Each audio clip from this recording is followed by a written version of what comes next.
Bienvenidos a su estudio bíblico. Seguimos viendo el libro de Gálatas, semana 14, Gálatas, capítulo 6, versos del 1 al 5. Se llama la ayuda mutua. La ayuda mutua. Y vamos a dar comienzo a la lectura de nuestro pasaje. Gálatas capítulo 6, verso 1 dice: hermanos, ustedes son guiados por el Espíritu de Dios, por lo tanto, si descubren que alguien ha pecado, deben corregirlo con buenas palabras, pero tengan cuidado de no ser tentados a hacer lo malo. Cuando tengan dificultades, ayúdense unos a otros. Esa es la manera de obedecer la ley de Cristo. Si alguien se cree importante, cuando en realidad no lo es, se está engañando a sí mismo. Cada uno debe examinar su propia conducta. Si es buena, podrá sentirse satisfecho de sus acciones, pero no debe compararse con los demás. Cada uno es responsable ante Dios de su propia conducta. Y es el apóstol Pablo el que, después de haber hablado de manera abundante a la iglesia acerca del tema de los frutos de la carne y el fruto del Espíritu, ahora nos hablará sobre lo importante que es el cuidado que debemos tener unos con otros. ¿Cómo es que no es labor exclusiva del pastor o el líder de la iglesia, sino que como miembros del cuerpo de Cristo también nosotros somos responsables de que nos encontremos unos a otros saludables? Vamos a verlo. Gálatas 6:1 dice: hermanos, ustedes son guiados por el Espíritu de Dios, por lo tanto, si descubren que alguien ha pecado, deben corregirlo con buenas palabras, pero tengan cuidado de no ser tentados a hacerlo malo. Y el apóstol, para empezar, da por sentado que todos los que somos de Cristo somos guiados por el Espíritu de Dios. Algo que no deberíamos perder de vista en estos tiempos modernos, en los que poco o nada sabemos acerca de la obra del Espíritu Santo en nuestras vidas. Debemos saber y afirmar que efectivamente somos guiados por el Espíritu, que lo somos hoy en día a través de la Escritura, a través de la enseñanza, a través de la predicación, a través de la oración, a través de la exhortación de los hermanos e incluso a través de los dones espirituales, algo que vimos ampliamente la clase pasada. Y bajo este contexto de que somos guiados por el Espíritu de Dios, lo primero que nos dice es que ¿qué es lo que debemos hacer cuando descubramos que alguien de la iglesia ha pecado? ¿Qué debemos hacer cuando descubrimos que alguien de la iglesia ha pecado? ¿Qué debemos hacer? ¿Correr a contárselo a la iglesia, al pastor, contárselo al líder, señalar al hermano y condenarlo, disciplinarlo, exponerlo? ¿Qué debemos hacer? Pablo no nos habla de ninguna de estas cosas, pero lo que sí nos dice es que no debemos quedarnos callados y cruzarnos de brazos sin hacer nada. ¿Qué debemos hacer?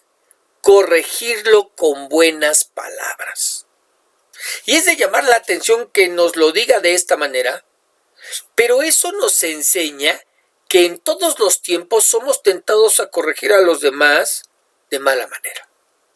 A lo que yo pregunto, ¿cómo nos enseña la Biblia, la Escritura, que se debe corregir a los demás? Eso es algo que el mismo Señor Jesús enseñó a los discípulos y que vamos a repasar el día de hoy. Y lo digo de esta manera porque realmente lo vamos a repasar, pues ya lo hemos visto en otras ocasiones, pero no nos hace daño. Mateo 18:15, palabras del Señor Jesús. Por tanto, si tu hermano peca contra ti, ve y repréndele estando tú y él solos. Si te oye, has ganado a tu hermano. Mas si no te oyere, toma aún contigo a uno o dos, para que en boca de 2 o 3 testigos conste toda palabra. Si no los oyere a ellos, dilo a la iglesia. Y si no oyere a la iglesia, tenle por gentil y publicano. Y en realidad, aquí el Señor nos está hablando acerca de 4 pasos. 4 pasos que debemos seguir para corregir a alguien que ha pecado. Paso número 1. Ve y repréndele estando tú y él solos. Es decir, el Señor enseñó que lo primero que hay que hacer es lo mismo que Pablo escribe. Repréndelo, corrígelo, hablarle acerca de su pecado o falta. Porque quizás la persona ¿No sabe lo que está haciendo es pecado? ¿O no se dio cuenta de la falta que cometió? ¿O sí lo sabe y necesita ser confrontado? Mire, piensa en la mujer que toda su vida matrimonial sin Cristo vivió bajo matriarcado. Es decir, es ella la que toma las decisiones en casa. Ella no sabe que ahora en Cristo lo que hace está mal. Aún así haya funcionado. Ella no sabe que ahora el que tiene que tomar su lugar como cabeza del hogar es su marido. Y alguien tiene que decírselo. ¿Quién? ¿Quién se da cuenta? ¿Ok? Ese podría ser un caso. Otro. Pensemos en la persona que al estar saludando a los hermanos en la iglesia, de pronto le hablan y no se da cuenta que dejó a uno de ellos con el saludo en la boca y la mano extendida. Le está faltando al hermano, pero no se dio cuenta. No se dio cuenta. Alguien tiene que decírselo para que repare su falta. ¿Sí? Es decir, no se dio cuenta que cometió una falta. ¿Ok? No es que no sabía, sino no se dio cuenta. Y por último, piensa en el hermano que no está diezmando y que tampoco está ofrendando en la iglesia. Si nos damos cuenta o nos lo comenta, tenemos la obligación de hablarlo con él. Él sabe que no está haciendo bien y quizás lo que necesita es ser exhortado e instruido en el tema. De manera que lo primero que debemos hacer es hablarlo. ¿Cómo? Bueno, Pablo nos dice con buenas palabras. Y esto nos da la pauta para que cada uno de nosotros revisemos la forma, la manera, el tono, la actitud con la que nos acercamos a corregir, con la que nos acercamos a exhortar a alguien. Debemos tener cuidado de los tonos y formas que usamos para hacerlo, pues debemos recordar que se trata de corregir en amor y con el propósito de restaurar, no de hacer más grande el problema o falta. Muy bien. Paso 2. ¿Qué hacemos si no nos hace caso? Mas si no te oyere, toma aún contigo a uno o dos, para que en boca de 2 o 3 testigos conste toda palabra.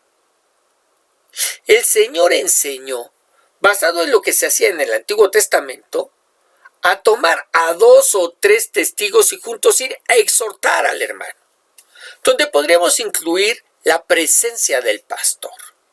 Y lo hacemos para que de esa manera, por la exhortación ya no de una sola persona, el hermano sepa que en verdad lo que está haciendo está mal.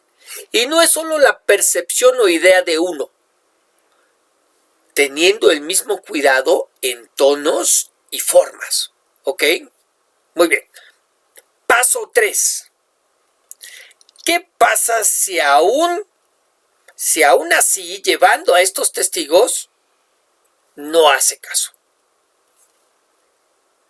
Si no los oyere a ellos, dilo a la iglesia. El Señor mismo enseñó que se debe comunicar a la iglesia, a todos lo que está pasando. ¿Por qué? Bueno, en primer lugar, porque de esa manera no solo será exhortado por 3, sino por el grueso de la iglesia. En segundo lugar, porque así serán más los que estén orando por él, intercediendo por él. Y en tercer lugar, porque de esa manera se podría evitar que otros sean afectados. ¿De qué hablo?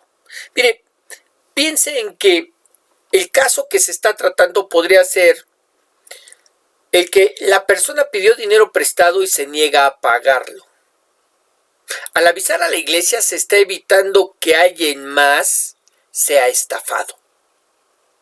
Y también al hacerlo, póngame atención, también al hacerlo no solamente evitaremos que alguien más sea estafado, sino que evitaremos que otros lo hagan, que otros falten, que otros pequen de manera general.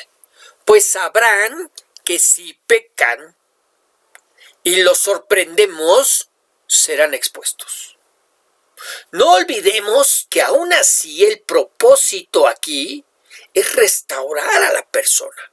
Aun cuando se comunica a la iglesia, No se comunicó en primera instancia, sino se comunicó después de que hablamos con él en corto, él y yo solos, y después llevamos 2 o 3 testigos y no ha hecho caso, y entonces sí tenemos que exponerlo ante la iglesia para evitar que otros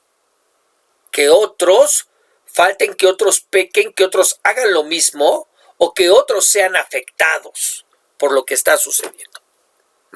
Bueno, ¿y qué pasa si no hace caso? Paso 4.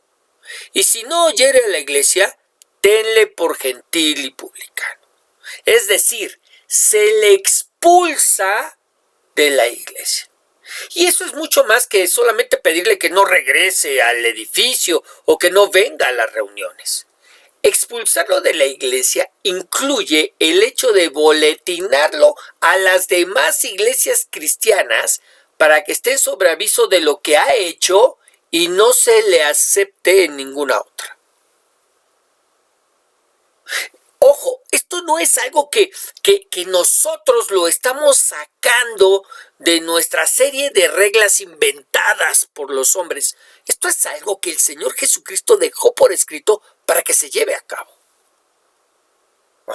Lo que Pablo enseña, por ejemplo, a los de Corinto, es entregar a Satanás a la persona, que no es otra cosa que quitarle la cobertura que da la iglesia con el propósito de que sea disciplinado.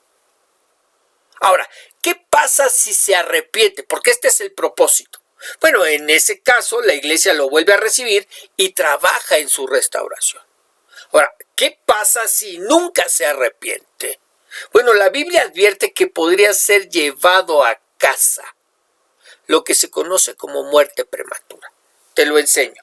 Primera de Corintios 5:5 dice, el tal se ha entregado a Satanás. Esto es lo que te decía yo.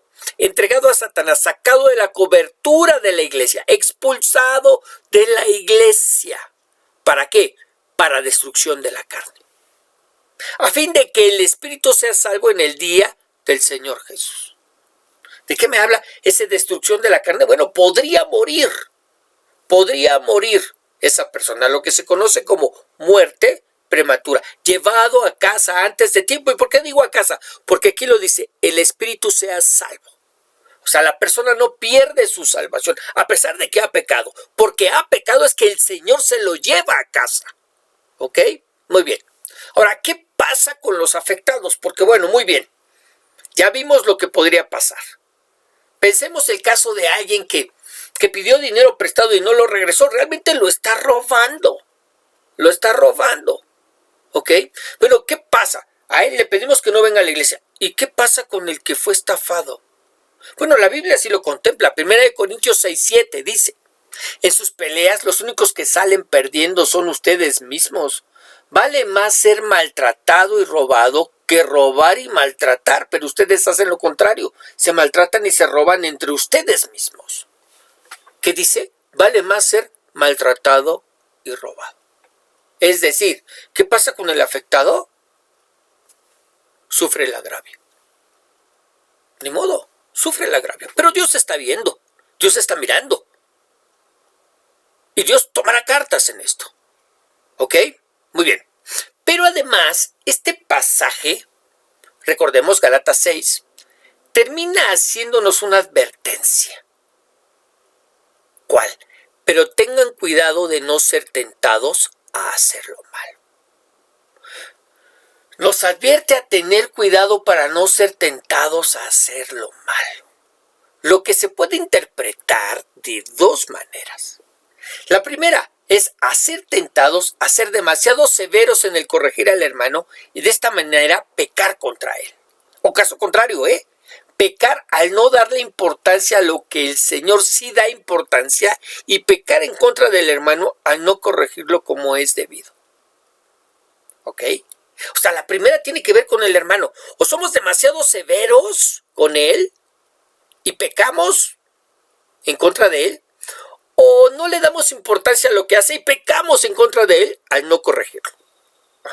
Y la segunda, a ser indiferentes a el pecado de los demás, pensando que eso pues no nos afecta.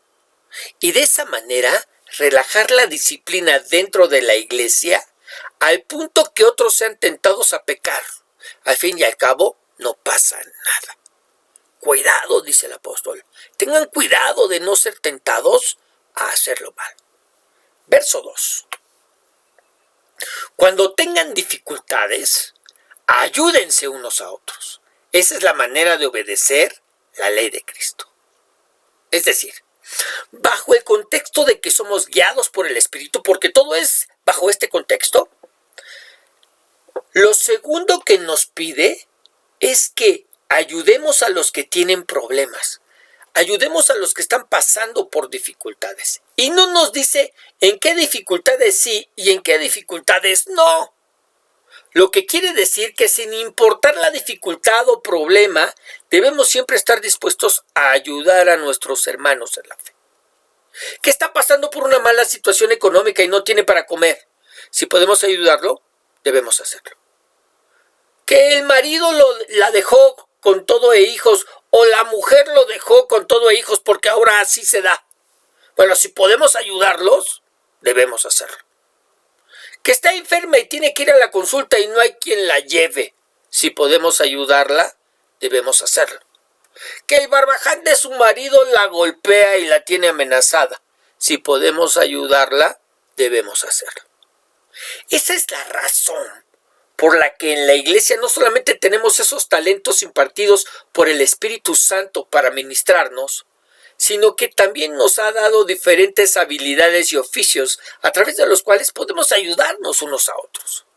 Así es como médicos, abogados, mecánicos, ingenieros civiles, veterinarios, podemos ayudarnos unos a otros dentro de la iglesia sin tener que salir al mundo con el riesgo a ser defraudados.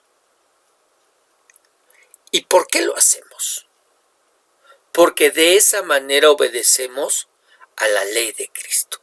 Esa es la manera de obedecer la ley de Cristo. ¿Cuál? Mateo 22:39. Y el segundo mandamiento en importancia es parecido a ese. Y dice así: cada uno debe amar a su prójimo como se ama a sí mismo. Definitivamente el apóstol se está refiriendo al mandamiento del amor, donde nos interesamos en el ayudar a los demás porque hemos aprendido que es la manera de mostrarle que lo amamos. No somos de los que solo le dicen a los demás que los aman, no, somos de los que los demostramos con acciones, de la misma manera que lo enseñó el apóstol Juan. ¿Dónde? Primera de Juan 3:16, que dice: pero nosotros sabemos lo que es el amor, porque Jesucristo dio su vida por nosotros, así también nosotros debemos dar nuestra vida por nuestros hermanos en Cristo. Si un rico ve que alguno de su propia iglesia tiene alguna necesidad y no lo ayuda, ese rico no ama como Dios ama. Hijos míos, no debemos limitarnos a decir que amamos, sino que debemos demostrarlo por medio de lo que hacemos. Muy bien, vamos a ver el siguiente comentario. Ningún cristiano debe pensar jamás que es totalmente independiente y que no necesita la ayuda de otros. Y nadie debe pensar que ha sido excluido de la tarea de ayudar a otros. En el cuerpo de Cristo, la iglesia funciona solo cuando los miembros trabajan juntos por el bienestar común. ¿Conoce a alguien que necesita ayuda? ¿Hay algún hermano o hermana en Cristo que requiere corrección o ánimo? Humilde y gentilmente, acérquese a esa persona. Muy bien, verso 3. Si alguien se cree importante cuando en realidad no lo es, se está engañando a sí mismo. Cada uno debe examinar su propia conducta. Si es buena, podrá sentirse satisfecho de sus acciones, pero no debe compararse con los demás. Si somos guiados por el Espíritu, recordemos que ese es el contexto, lo tercero que nos pide es que no nos creamos superiores a los demás porque nos comparamos a ellos. Mire, esto es algo que es muy propio de la naturaleza humana. Y es el que constantemente nos estamos comparando con los demás. Desde que somos pequeños y estamos en etapa de crecimiento, nos comparamos con otros para ver si hemos crecido o no más que los demás. En la escuela, nos comparamos con los demás compañeros para ver quién sabe más, quién tiene mejor promedio, quién saca mejores calificaciones. En la casa hay padres que comparan a sus hijos y cometen el error de decirlo. En el trabajo, no dejamos de hacerlo y creemos que es mejor el que más gana. En el gimnasio no es diferente. Comparamos el tamaño que tenemos o lo pesado que cargamos. Pero en la iglesia no debería ser así. No deberíamos compararnos con nadie. No estamos compitiendo para ver quién sabe más, o quién explica mejor, o quién predica mejor, o quién tiene más dones, quién habla más en lenguas, quién ha ganado más almas, quién tiene la iglesia más grande, quién tiene mejor grupo de alabanza, quién canta mejor. Algo que hemos olvidado es que nada de lo que tenemos o decimos ser nuestro en realidad así lo es, porque todo lo hemos recibido de parte de Dios. De manera que si lo recibimos, ¿por qué nos comparamos y nos jactamos como si fuera nuestro? Nuestra mirada debería estar puesta en Cristo y no en los hermanos. Hebreos 12:2 en su primera parte así me lo dice: puestos los ojos en Jesús, el autor y consumador de la fe. ¿Puestos los ojos en quién? En Jesús, no en el hermano, no en el vecino, en Jesús. Pero el mayor problema lo tenemos cuando miramos la manera en que algunas iglesias se comparan y compiten. Iglesias que se comparan y compiten por ver quién tiene el mejor coche, quién va mejor vestido, quién va mejor vestida, quién tiene a los hijos más lindos, quién tiene la mejor casa, el mejor trabajo, la mejor mujer, el mejor esposo, quién se da las mejores vacaciones. Cosas que la gente del mundo hace en sus reuniones, pero que nosotros como cristianos ni remotamente deberíamos hacer. Con toda razón, mucha gente compara a esas iglesias con clubes sociales. Porque de Cristo nada. Nada por ningún lado, empezando por el pastor que se la pasa hablando de sus viajes y compras. ¡Cuidado! Cuidado, porque el verso 5 me dice: cada uno es responsable ante Dios de su propia conducta. Vamos a ver este comentario. Cuando uno hace lo mejor, se siente satisfecho de los resultados y no necesita compararse con otros. Las personas hacen comparaciones por muchas razones. Algunos destacan las debilidades de otros a fin de sentirse mejor consigo mismo. Otros sencillamente quieren asegurarse que actúan bien. Cuando esté tentado a compararse, mire a Jesucristo. Su ejemplo lo inspirará a que haga las cosas mucho mejor, y su aceptación cariñosa le será de consuelo cuando no logre sus objetivos. Muy bien. Ahora, Pablo termina en este verso 5 recordándonos que nadie dará cuentas por lo que otros hacen. Así que deja de mirar a tu vecino, sino que todos daremos cuenta de nosotros mismos. Así que pon atención en lo que tú haces. Porque al persistir en el compararnos, nos distraemos y descuidamos lo que debemos hacer y nos ocupamos en lo que no debiéramos. Lo que hace que me acuerde de algo que sucedió con un matrimonio. Ella no pudo ir ese día a la iglesia y el marido fue solo. Cuando regresó, la mujer le preguntó: ¿cómo te fue? A lo que el varón, como buen varón, contestó con un insípido y contundente: bien. ¿Solo bien?, preguntó la mujer. A lo que su marido le dijo en unas cuantas palabras el contenido de la enseñanza. Pero ella preguntó: ¿fue la hermana refugio? ¿Te fijaste cómo iba vestida la esposa del pastor? ¿Siguen juntos los Ruiz? Porque se estaban separando. A la chica de la alabanza, ¿ya se le nota el embarazo? ¿Ya se sabe de quién es? Y al no hallar respuesta, le dijo al marido: pues ¿a qué vas a la iglesia si no sabes nada de lo que te pregunto? Y esa es una pregunta que verdaderamente deberíamos hacernos. ¿A qué vamos a la iglesia? El Señor Jesús le enseñó esto a Pedro cuando una vez resucitado habló con él. Usted debe recordar que después de que él resucitó se presenta a Pedro. Y después de haberle preguntado 3 veces, las mismas que Pedro le negó, si lo amaba, Pedro miró a Juan, al apóstol Juan, y le preguntó al Señor. Juan 21:21. Cuando Pedro le vio, dijo a Jesús: Señor, ¿y qué de este? Jesús le dijo: si quiero que él quede hasta que yo venga, ¿qué a ti? Sígueme tú. Y esto nos da ejemplo de lo que deberíamos estar haciendo. ¿Por qué te preocupa este o aquel o el otro en demasía? Tú no vas a dar cuentas ni de este, ni de aquel, ni del otro. Sígueme tú. Sígueme tú. Tú darás cuenta de ti mismo. Nadie más lo va a hacer por ti. Nadie más lo va a hacer por ti y tú no lo harás por nadie más. Dejemos de compararnos con nuestros hermanos en la fe.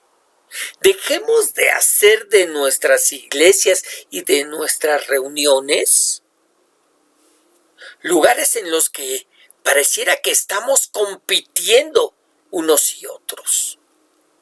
Y más bien, entendamos cuál es nuestro lugar en el cuerpo de Cristo y hagamos como el Señor nos ha encargado a hacer. Hagámoslo lo mejor que podamos, porque de eso daremos cuentas a nuestro Señor. Ahí en el lugar en donde estás, inclina tu rostro, cierra tus ojos un momento. Vamos a orar. Señor, el día de hoy nos has enseñado que si en verdad somos guiados por el Espíritu, si en verdad es tu Espíritu el que trae guía y dirección a nuestras vidas, en primer lugar tendremos cuidado los unos de los otros y no dejaremos pasar el pecado como si nada hubiera sucedido. El día de hoy nos has enseñado cuál es la forma, cuál es la manera en que debemos tratar con el pecado de los demás. Y no es disculparlos, y no es hacernos de la vista gorda, no es justificarlos por lo que están haciendo, sino es confrontarlos con él. Porque quizás no saben que están pecando, o quizás no se dieron cuenta de que estaban pecando, o quizás lo hicieron con toda premeditación, alevosía y ventaja, y necesitan ser confrontados. Señor, si estamos llenos y somos guiados por tu Espíritu, que lo hagamos. Que lo hagamos a tu manera y no a la nuestra. Exhortando, hablando con la persona y teniendo cuidado de las palabras, de los tonos y las actitudes que tomamos al hacerlo. Señor, si somos guiados por el Espíritu, que estemos siempre dispuestos a ayudar a los que están pasando por dificultades. Que de esta manera podamos cumplir con la ley del amor que tú nos enseñaste. Que no amemos de palabra, que no le digamos a la gente cuánto la amamos únicamente, sino que en verdad se lo demostremos a través de nuestras acciones. Acciones de amor es lo que necesitamos dentro de la iglesia. Y Padre, si somos guiados por tu Espíritu, que dejemos de compararnos con los demás, que dejemos de hacer de la iglesia un campo de competencia. Señor, que cada uno tomemos nuestro lugar en el cuerpo de Cristo. Y si con alguien nos queremos comparar, por así decirlo, que te veamos a ti. Tú eres la puerta, tú eres la medida, Señor. La estatura del varón perfecto está en ti. No está en mí, no está en el que está al lado, está en ti, Señor, en el nombre de Jesús. Que aprendamos a mirar a nuestros hermanos, pero mirarlos para ayudarlos, no para criticarlos, no para juzgarlos, no para señalarlos, no para sentirnos superiores a ellos, no para demostrarles quiénes somos, porque ¿quiénes somos? Si lo que tenemos lo hemos recibido de ti. Padre, en el nombre de Jesús. En el nombre de Jesús te lo pedimos. Amén. Muy bien, que el Señor te bendiga y te guarde, que el Señor haga resplandecer su rostro sobre ti y te dé paz. Le damos gracias a Dios por lo que nos ha enseñado el día de hoy. Y no nos queremos ir sin antes recordarte que nos escuchamos todos los días a través del devocional. Que los días domingos recibes una reflexión y que todos los lunes tu estudio bíblico. Esperamos que todo esto sea de bendición para tu vida.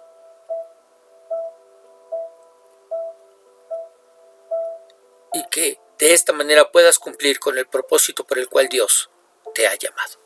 Bendiciones.